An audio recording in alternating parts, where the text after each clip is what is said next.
Hello there. Come on in. It's the Cosmic Watch.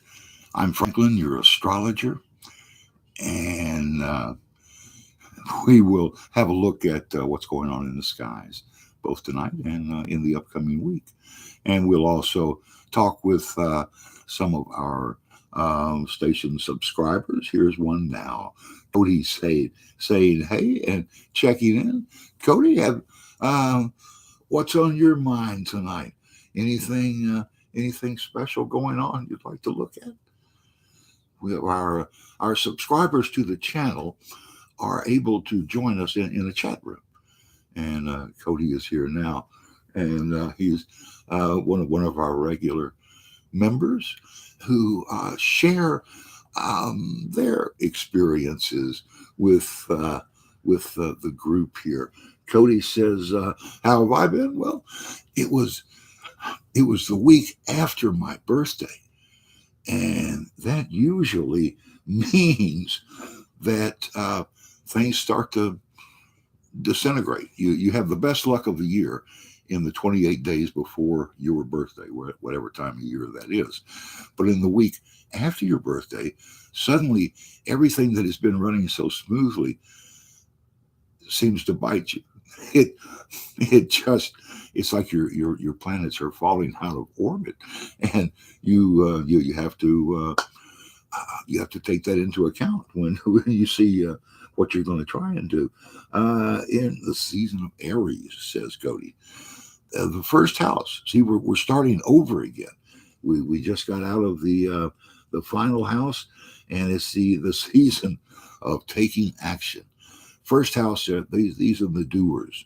In fact, these are the doers so much so that one of the real traits of Aries people is taking action before thinking it over, before considering the consequences, leaping before you look at where you're going to come down.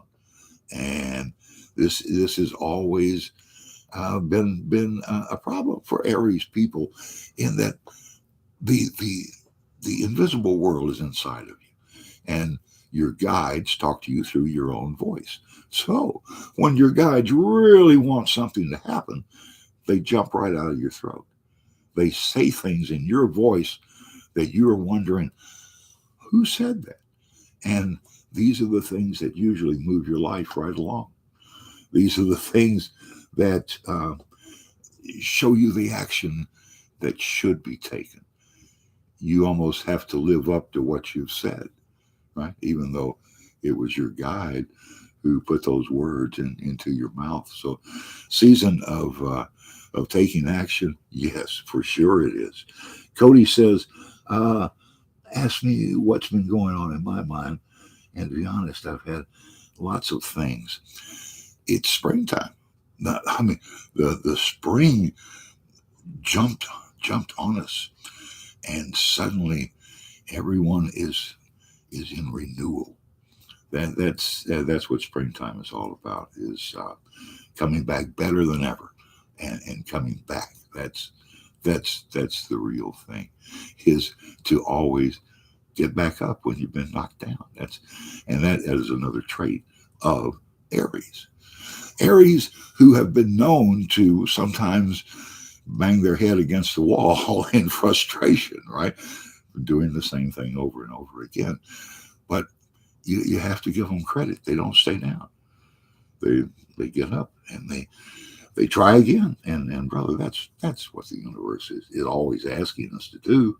So Cody says, spring forward. Yeah. So we've got that hour of daylight savings time has now come in again. I'm about to get used to the daylight hours as they come to us now. And the moon sign right now is in Taurus. And so not only do we have Aries, but for today and for tonight and a couple of more, the moon sign in Taurus means get up and do it. Don't get caught in a rut. Taurus enjoys beauty so much that they can get stuck in a comfortable spot and fail to release the old and bring on the new. So when the Taurus moon is out there, it makes you kind of lazy, kind of content with what you have. And a good thing it only lasts for 2.5 days because things have to get moving again. So Cody says that really does make sense. And the way the zodiac is set up, first house through the 12th, and then renewal. The first house appears once again right there after the 12th house. Everything's circular in the entire universe.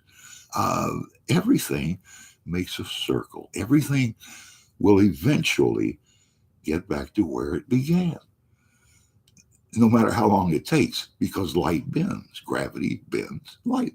And light, instead of going in a straight line across the universe, it bends and it comes around. Give it enough space, it'll come all the way around and reconnect with itself and become a circle.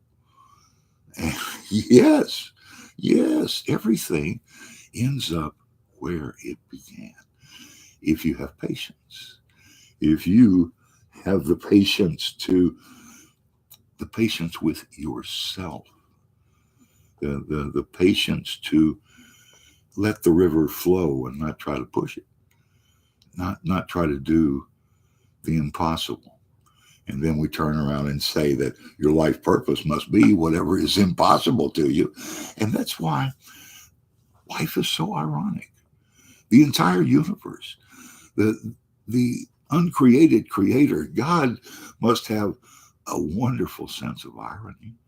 How else could the universe exist in the way that it does and keep coming around and around and around over and over again? So Cody wants to look at what a reading we could do for him on this particular evening. What I am feeling, Cody, is that you want to be the best at what you do. You want to be able to put your foot on the old way of doing things and be able to make enough money to take care of everybody. I think that's why you're really in business. It's you want to be able to take care of everybody, and that, I think, that should be the goal of every one of us as citizens of the world. What other job is there other than feeding everybody on the planet every day? And what a massive project that is, to think that we could actually, we have the ways and means to deliver food to everybody on this planet every day if we all work together, if that's what we wanted. If why how could this many people be stopped? How could 8 billion people be stopped if they all wanted the same thing? So Cody says, yeah, all about business. And that's whether it's the entertainment business, the music business. Business is always a huge part of any endeavor that we get into, as it becomes bigger and bigger and bigger. And we seem to have, the more money that we have, the less trust other people have in us sometimes. And we have to prove over and over again that our heart is in the right place. And that sometimes can be a very hard thing to do, because it means being the best that you can be 24/7 and never taking a day off. And that's the purpose of your life here, is to combine the business and the pleasure, to be able to combine your emotions with your logic. Humans believe what they see. If I could show you anything, you'd believe it because you saw it with your own eyes. And we all tend to um, have doubts about things that we've just been told about. We have to experience it for ourselves. And that's because God is personal. You and God have this wonderful one on one relationship. God's waiting to hear from you. There's no doubt about it. Cody says that is true. Yes, Cody, when did you have your epiphany and decide that the invisible world, whether you can see it or not, is here and making a difference in your life? For me, it was the first time I was read by a psychic reader, and they were able to see people who existed in my life that only I knew about. And to such a degree that I knew there was an open path. And that was the reason that I ever got into doing psychic readings myself, is I knew that that path must work in both directions. It must be that we who are able to be open and be read have a very clear path also into to our own heads. And this is something you really have to take into account when you are intuitive and you are psychic. And you walk into, say, a doctor's waiting room, and there's 25 people sitting there who are feeling bad and feeling ill. And you begin to soak it up like a sponge. And before you know it, you're sick. It's a very common thread among psychic readers to be that sponge, to pick up those influences from the other people.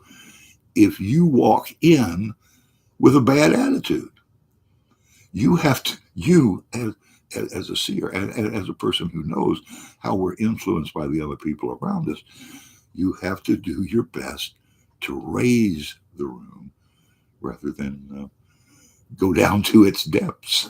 And I know that there's been a couple of times when I was in the hospital, like overnight stays at the hospital. That was the hardest time that I've ever been through, to be around all of the negativity and yet all of the positivity of the people who work in these institutions and make people better, to devote their lives to making other people feel better. That's that's finding your dream, living the dream, being able to do what you want to do, and to do no harm. You know what a doctors sign on for. The first thing is, first, do no harm. Don't hurt anybody. You know, and if we all lived by that philosophy, the world would be a different place.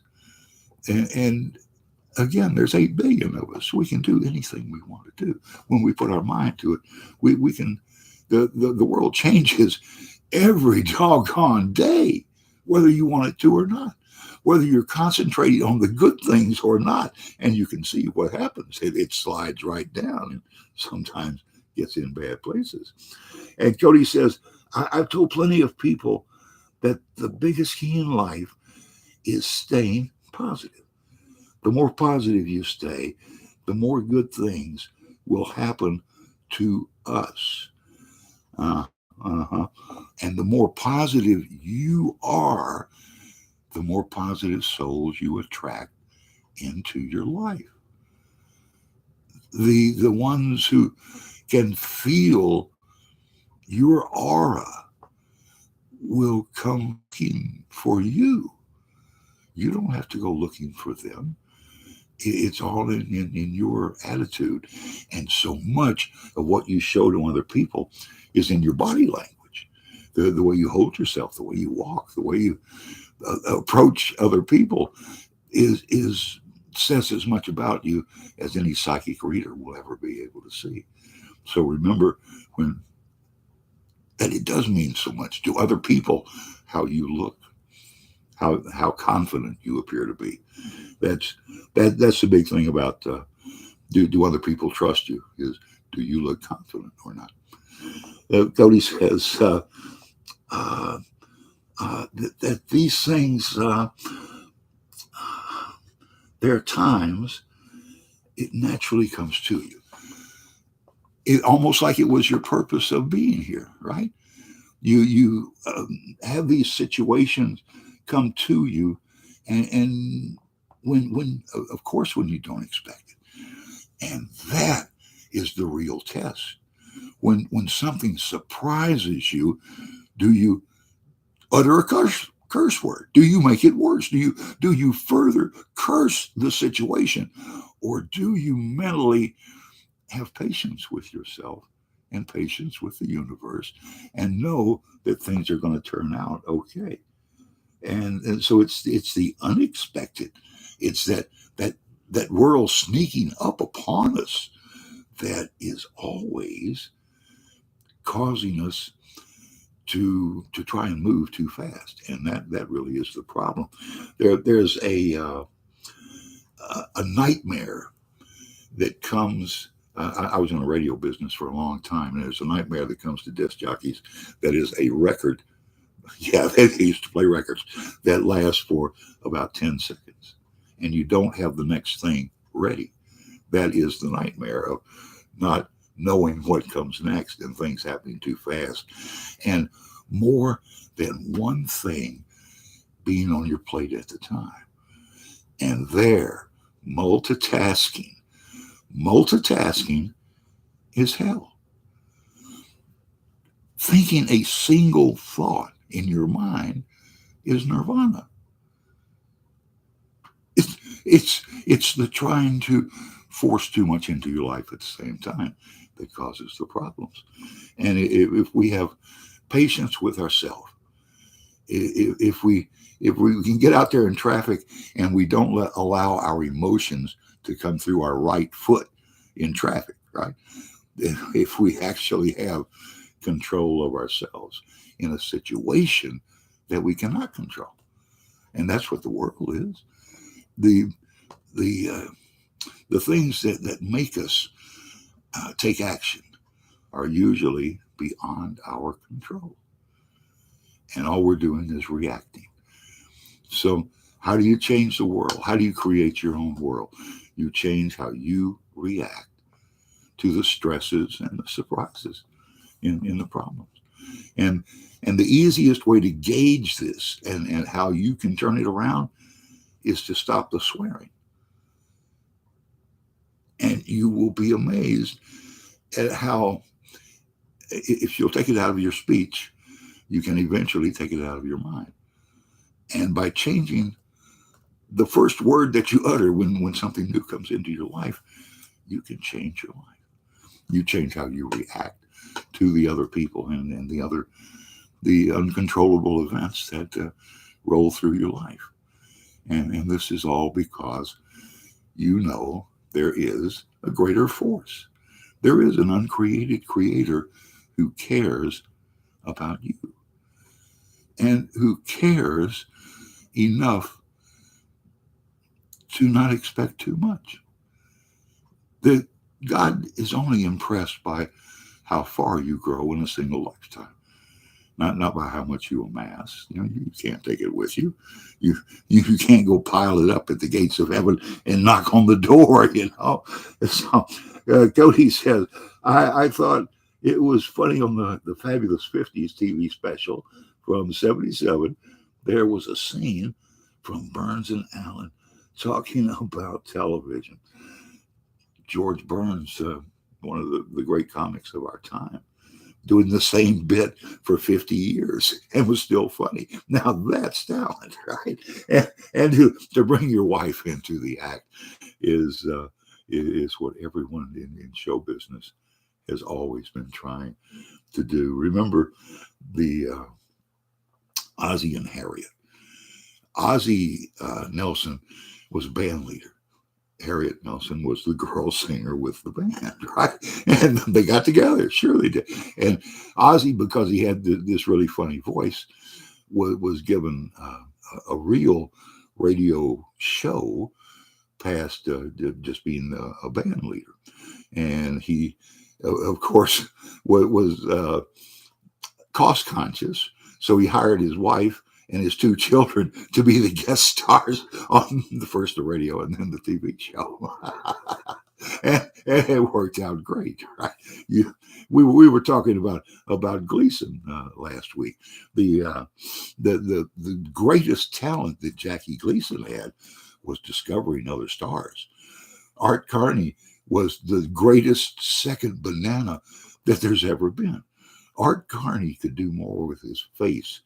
It was like Jim Carrey today. Could do more with a facial expression than most people can do with a half hour on TV.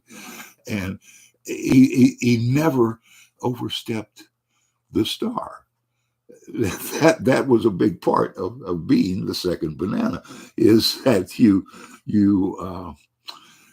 have to respect the star. So George Burns and Gracie Allen, a lot of people watched more television. Gracie said she, yes, but not people watching radio anymore. Oh me, the greatest force of radio was not getting to see the people, not getting to see if they were beautiful or normal, or if they were black or white, or what old or young. Young played old, old played young. You could do anything, and you could create in any universe on the radio simply by growing it in your mind.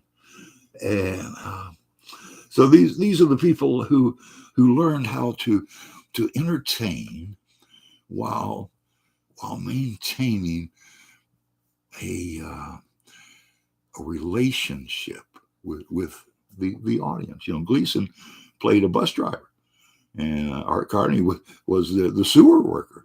They were everymen. They were people were able to identify with them. And Cody says special Gleason and Art Carney.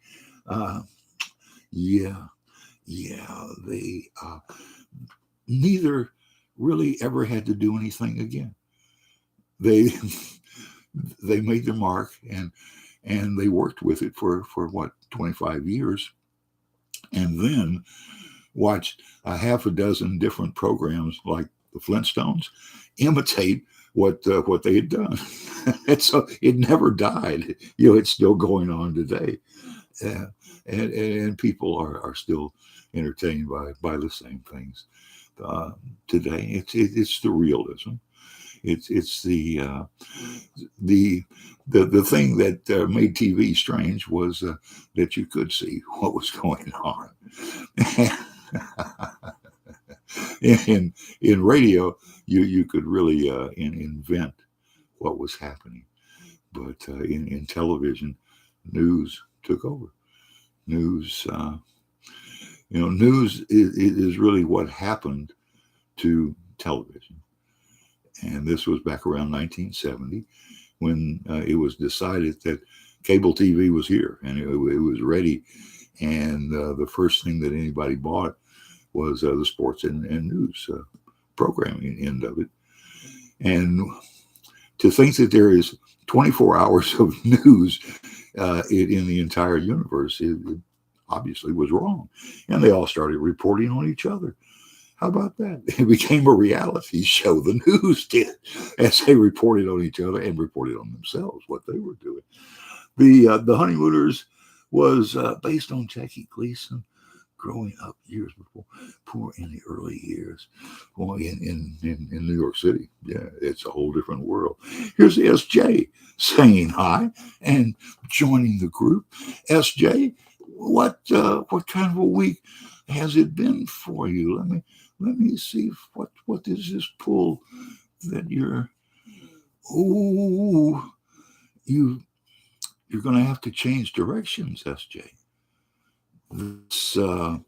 This is new information coming to you that's going to make you change. It's going to make you change the way that you're doing something, and also make you apologize to somebody.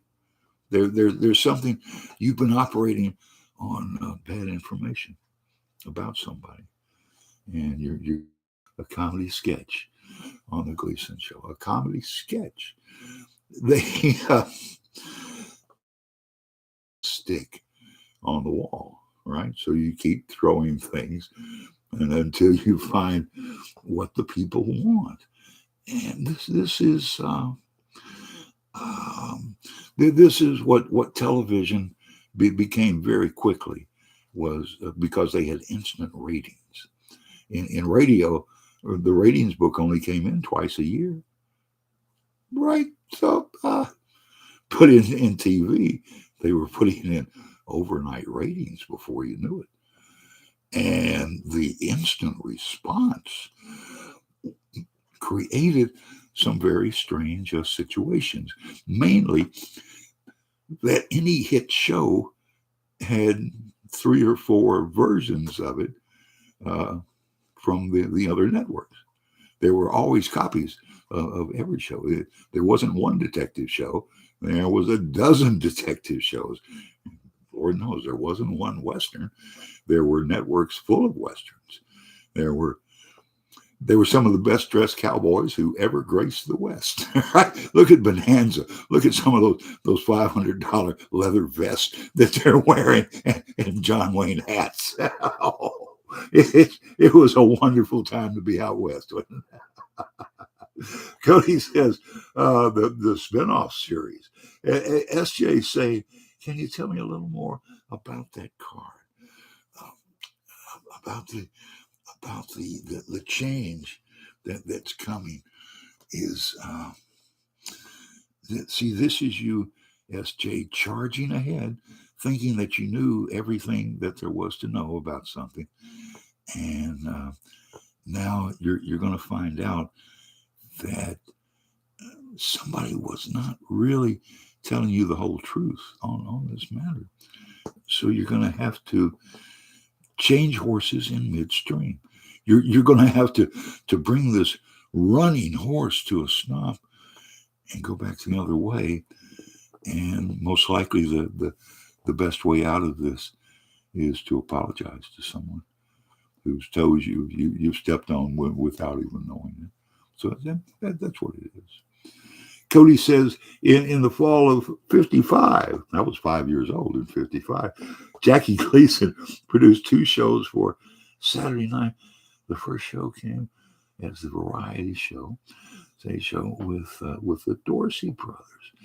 You know, Dorsey brothers are the first television show that put Elvis Presley on.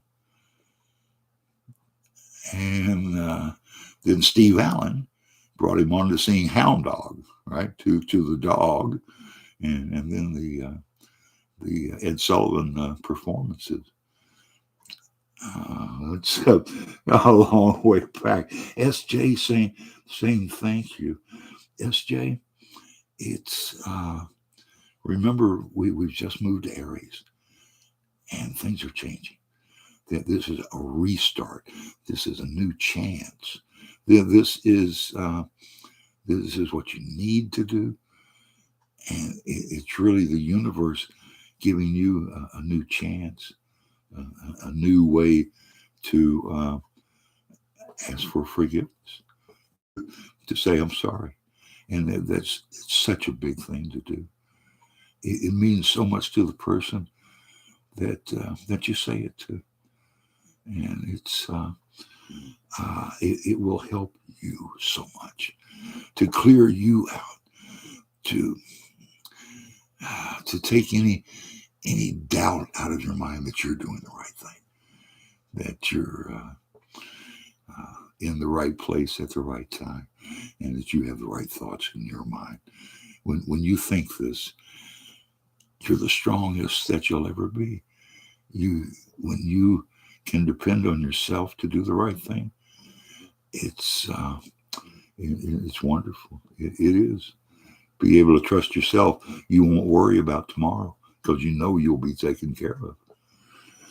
Here's Cody says, In the fall of '56, Gleason brings back his classic 1 hour variety shows. And at this point, they're really trying to find the formula that they can sell to a sponsor and sell to an audience at the same time. And about this time, in the mid 50s, one of the greatest movies that has ever been made comes out, A Face in the Crowd, with this boy from North Carolina, Andy Griffith, who is the most remarkable actor apparently the world has ever seen in this one movie. The Broadway production of A Face in the Crowd is even better than the movie. And the movie is, imagine Andy Griffith as the tramp who becomes a radio and then TV star, and in his heart is nothing but meanness and lust and using all these people. And to see it later on, after Andy Griffith had become such an icon, and to see what people are capable of, it's one of the scariest movies in the world. And I don't think anybody could ever top that sort of performance. They just don't make movies like that anymore. The variety shows were another very common thing. There were dozens of variety shows that everybody putting on their every television show had the same scripts, and everybody did that script about, let's put on a variety show. We'll put on a show here, and for us kids, we have talent, and everybody got to sing or dance or whatever their lost talent was, but you could count on it happening. These one of the happier moments from the classic 1 hour, 52 to 55, because at the time, show number one at the time. Yeah. Imagine that television, how good television had to be in the early days for people to watch it in its early form, when you did not get a clear picture, and you had a horizontal hold and a vertical hold that were useful because you were forever trying to stop that picture from rolling, and you were adjusting your rabbit ears. If you had 3 channels, you had 3 different settings for the rabbit ears to be able to get a clear set on. So you had to really want to watch TV in the early days, and to think that television could ever survive the early days, when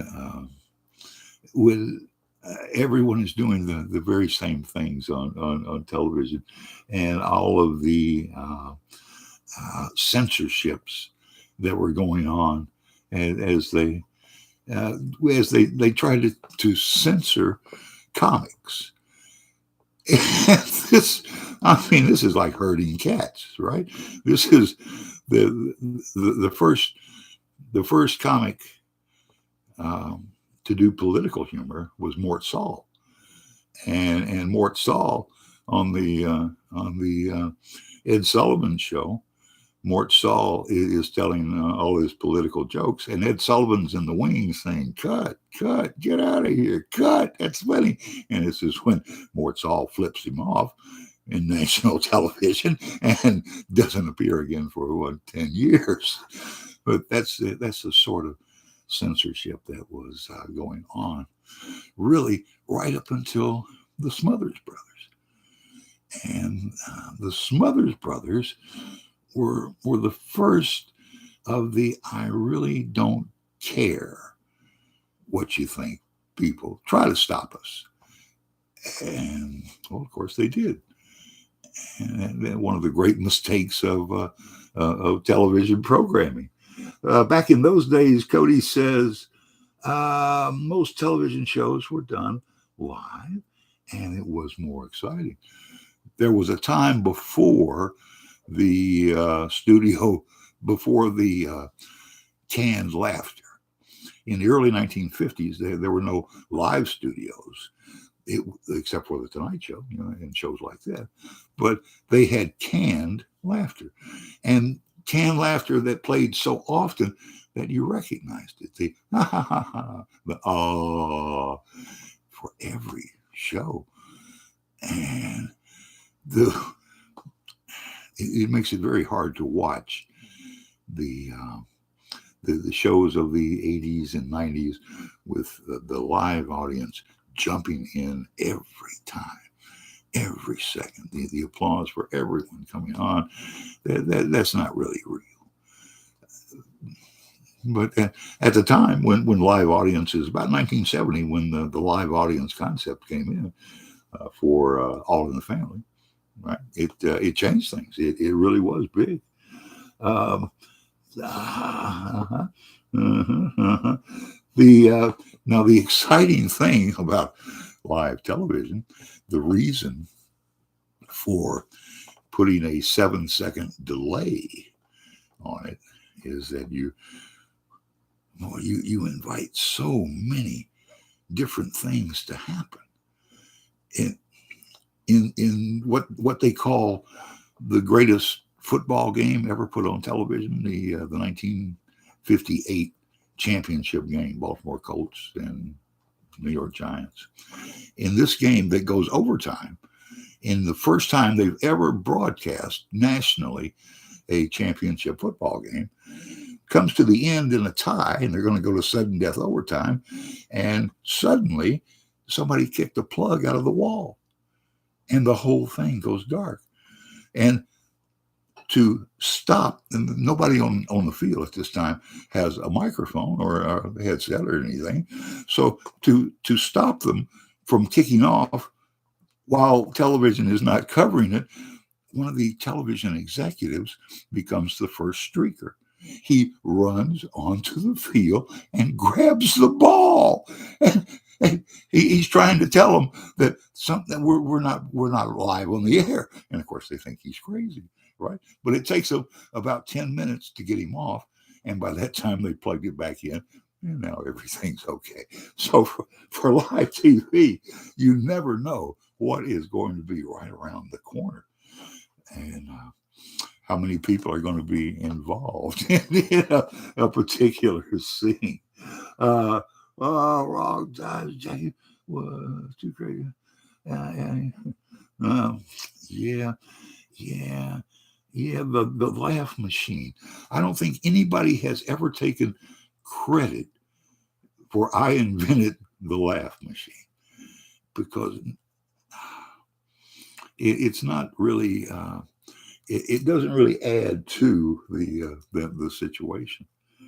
Well, as we're with the Cosmic Watch tonight. I'm Franklin, and the people who are writing in their questions are subscribers to our channel, and anyone who is a subscriber is welcome. We do 3 different shows a week on this live streaming, and we do live readings for these people.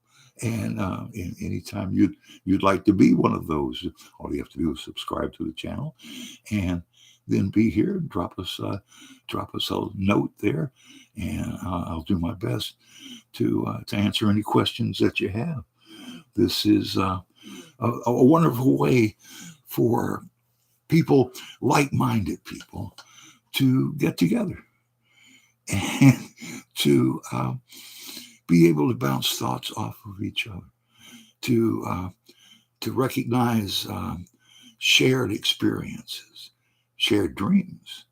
How do you get together with other people? Let them know your dreams, and when dreams match, wow, you've got something worth exploring. Here's Cody saying, like, good example, someone could say hello and press laugh, and no one told a joke yet. Yes. That's tonight, as I was getting ready for our hour-long presentation here, with all of this digital equipment, I'm surrounded by a light bulb go out, right?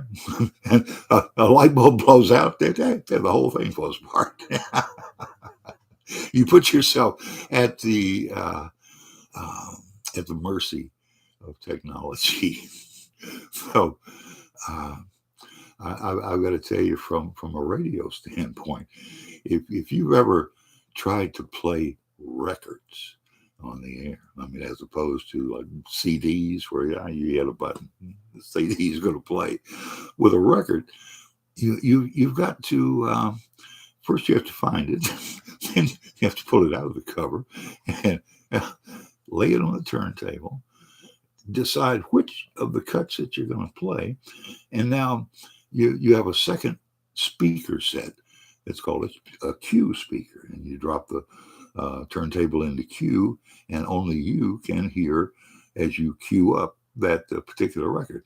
Now, queuing it up means finding where it starts and then going back about a quarter turn, because the record will start with a wow, right? You don't have instant starts on your turntable. So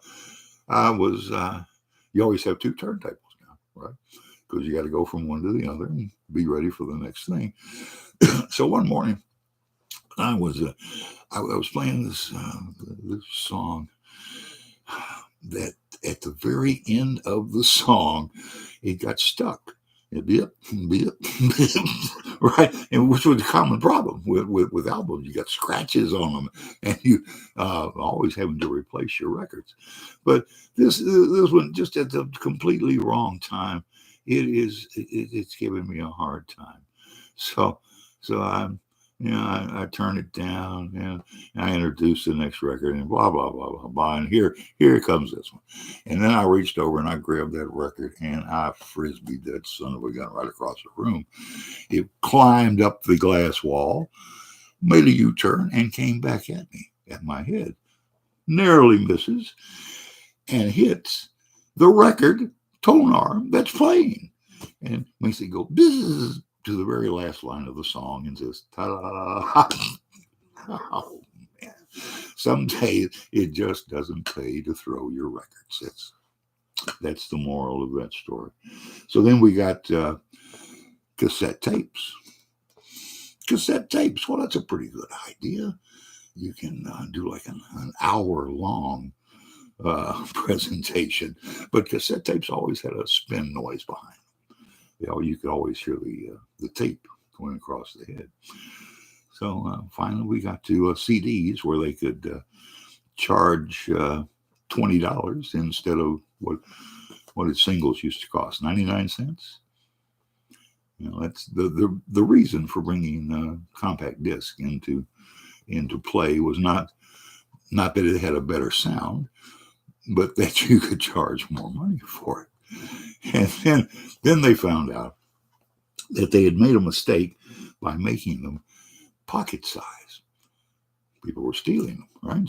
So this is why CDs suddenly had a package on them that was about that big, and the CDs were about that big. So you always have to react to your audience out there as you're coming along. And we're yeah, what's when someone telling a joke, funny, very good example. Yes, Cody says that would be cool, being in there playing at the station, playing with the records and the tapes and the old reruns. Oh man, and the late 20s to the early 60s. That was really that was the purpose of cable, was to be able to have access to everything that had ever been recorded. And they just never quite got that far because there's too much. and there's more every day. There's more music coming out right now than there has ever been at any other time on the planet. People have, not only do they have the talent to write and sing and play and record, but they have the capability right there in their own home. Never leave home, and you have a studio sound. It's just remarkable how much digital has brought it to the home front and made everyone to be their own performer. And if you're not doing performance, at least you are your own disc jockey, and you got the iPod, and you can set up all of your own music. This is, I guess, this was the whole purpose of radio in the first place, was to be able to take these things home and to be able to be a part of them. The wonderful thing about radio was the people who used it. The sick and the shut-in people, blind people, whose only access to the world was radio, and that made it a wonderful thing, and also made it where we needed to have a different station for everybody. And of course, that's what you have today. There's no more top 40 stations. Top 40, back in the 50s and 60s, you literally played Frank Sinatra, and then you put on the Trogs, right? What the heck? And then maybe Nancy Sinatra. And then the number one record seller of 1965, no, not the Beatles, it's Dean Martin. Dean Martin in 1965 had a string of hit movies, had the number one TV show, and had a string of number one records. Anything is possible, right? Anything is possible. Cody says, I've been plenty of listeners that time. They grew up on the radio through the 20s and 30s. Original television. Yeah. The thing about having very few stations is that people listen to the very same thing. The teenagers in the 1950s, teenagers took over because they transistorized what had the family radio that sat out in the living room becomes handheld as a transistor radio, and kids are now listening under the covers in the bed. Suddenly, rock and roll radio is here. They're selling them. Here's Nene saying hi. Hey, everybody. Nene, let me just pull a card for you, dear. What, upside down. So all of this fighting and fussing, you have avoided. Whatever you did today, you really went right around all of these people who wanted to give you a hard time. So you have done well, Nene. This is a good way to start the day. Cody says some of the younger listeners could have listened as well. Everybody got to listen. Everybody. When you really make it sterile enough for children, you can do this. So in the 1970s, when FM radio comes on the air, there's a huge change in music because the artists take over. There's this is when and the Beatles, of course, led the way with Apple Records, but everybody wants to have their own record label, and everybody wants to be their own record company all of a sudden. And this was the big change in music and the way that music was sold and how it was sold, what it was sold for. Biggest thing that the Beatles did was to take us out of albums costing $2.99 and having 15-minute sides to albums that have 30-minute sides, and they cost $7.99, right? It's always that spiral that leads the way. That you have to have a reason to do anything in the entertainment industry, and this is where people have been super served in this. Cody says they would have listened to radio shows that their parents, grandparents, and even their great parents listened to as well. Yes.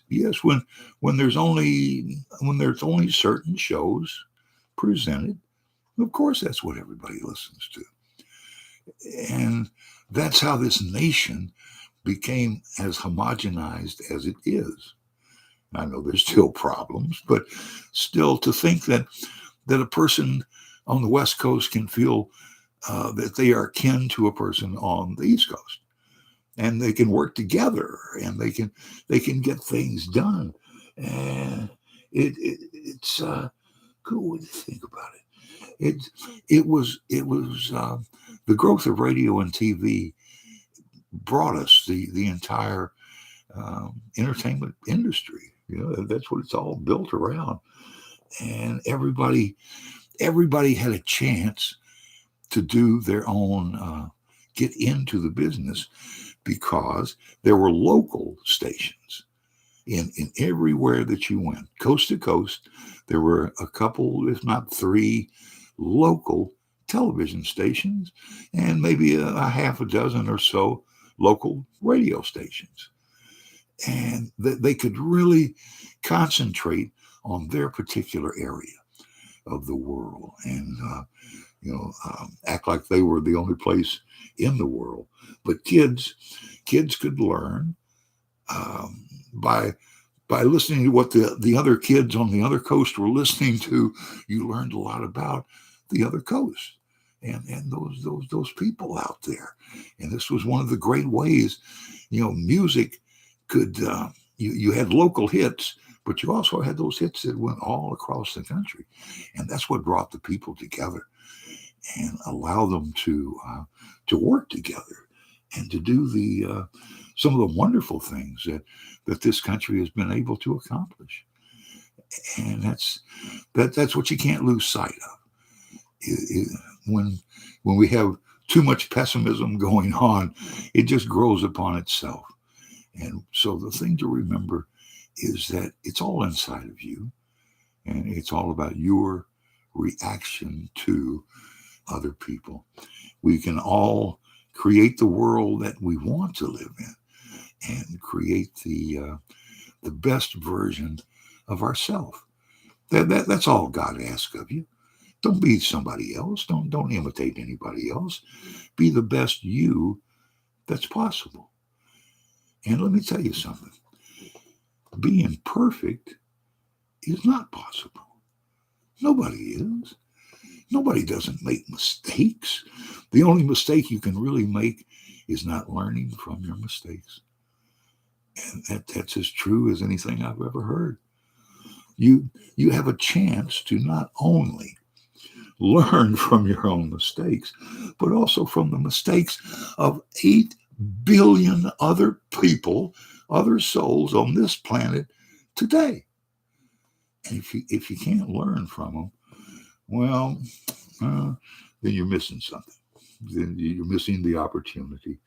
Cody says, I'm kind of like the cable television and radio that a lot of people would love, because I would have every great show and film and made and recorded as well.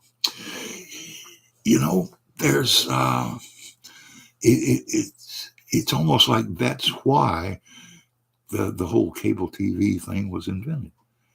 The whole idea behind having the theater in your home and access to all the different sorts of entertainment is to let you see that common thread that W.C. Fields was telling the same jokes that Richard Pryor was, Oh, pardon me. I guess that was for Richard Pryor. That's one of the more talented human beings that have ever been on the planet, and came into this life as a child living in a whorehouse. If you can survive that, if he could survive that, think what is possible in your own life. Don't give up on yourself. Just because you've had a hard time, just because you've made mistakes, God forgives you. Why would God care about the trivial, everyday things that come into a life? Do the best you can do. That's all you have to do. That's all you have to know, is that you're trying, that you're not hurting anyone. First, do no harm. Be as real as you can be. Be yourself, but don't try to harm other people. If you have to, in your line of work or whatever, it's wrong. You're doing the wrong thing. And this is how your guides let you know. This is why some doors swing wide open as soon as you get there, and some doors are locked up tight as a drum. This is the universe, through your guides, trying to help, trying to control your steps, trying to show you that there is a right way. There is a way to get through that minefield that you walk through every day without getting angry, without having to make concessions, without having to make promises about how you're going to be. It's just be yourself. That's all you can possibly do. And when this life is over, you'll have the opportunity to see and hear everything that you've said and done in this lifetime. And then after having seen that, you get to decide if you're enlightened. Probably not. You get to decide if you're going to go back and be reincarnated again, if you're just going to take some time out, or if you're going to perhaps be a guide for other people. Yes, God is fair, says Cody, kind and loving God. If you believe that, if you believe that in your soul, you have no worries about tomorrow, right? You know you're going to be taken care of no matter what happens, as long as you present yourself the same in that sane way. It's and it really is up to you. And anyone who's being pushed by someone else, that's what causes the problems in this life. Trying to tell other people what to do. It's what God tells you is meant for you. Nobody else. What God tells me is meant for me. What I tell other people comes from their guides. Their guides say it in their voice. My guides hear it, and my guides relay that information to me. And that's all I'm doing is telling people what their guides are saying, what they're trying to get through to them. Yes, it is awesome, SJ. It's a wonderful, it's so truthful that you feel good doing it. It makes me feel better to be able to relay that information to people. So remember that we'll be here next week at the same time, and we'll go through what is happening in the Cosmic Watch. So until then, I'm Franklin, and thank you so much for being here tonight.